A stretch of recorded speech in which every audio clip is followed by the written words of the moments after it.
Welcome back. Thanks for joining me again. It's time to wrap it up.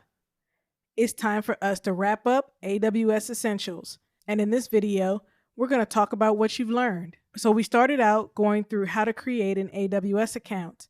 We took a look at identity and access management, and we talked about how you manage users, groups, and roles with IAM. We looked at network services, and we talked about with network services how you use VPCs and how AWS have availability zones that we can use to hold our AWS resources and provide us with high availability because we can store resources in multiple availability zones. We talked about network access control lists and route tables. We talked about how network access control lists determine what traffic is allowed in and out of our subnets. And we talked about how we have public and private subnets.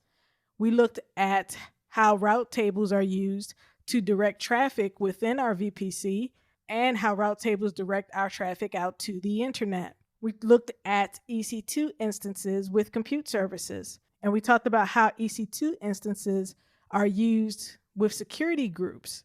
And we looked at how security groups control access to our EC2 instances. And we used a bash script to set up our EC2 instance so that it would be set up as an Apache web server. And we served up the Apache test page from the EC2 instance. And then we talked about RDS databases, and we looked at RDS and did a comparison between RDS databases and DynamoDB, essentially SQL versus NoSQL databases. After our database services, we talked about SNS, and we looked at how SNS provides notification services for AWS.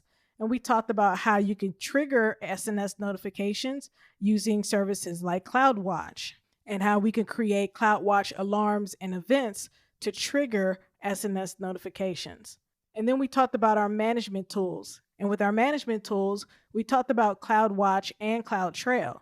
We talked about how CloudWatch is the monitoring and management tool, and how CloudTrail provides auditing and compliance-based services. And from our management tools, we moved into Elastic Load Balancers. And we talked about how you use the Elastic Load Balancer to balance traffic between multiple EC2 instances. So we looked at how an Elastic Load Balancer can load balance between EC2 instances in different subnets in different availability zones. And then we took a look at autoscaling. And we talked about how autoscaling provides elasticity. So we can scale up the number of EC2 instances based on the amount of traffic that we're receiving, or that we can scale down when the traffic demands are really low. After autoscaling, we talked about Route 53. And we took a look at how you use Route 53 to register a domain name.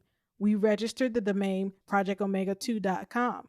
And then we used that domain name to create an alias for our Elastic Load Balancer. That way, when our users connect in through our internet gateway and they want to access our web servers, they're actually accessing the DNS alias that's been created for our Elastic Load Balancer. And then our load balancer can load balance between our two EC2 instances that are in the different subnets. And then finally, we took a look at Lambda, and we talked about how Lambda is utilized to provide serverless computing, and how Lambda functions can be used to execute code, and how that code is executed without the need for an EC2 instance.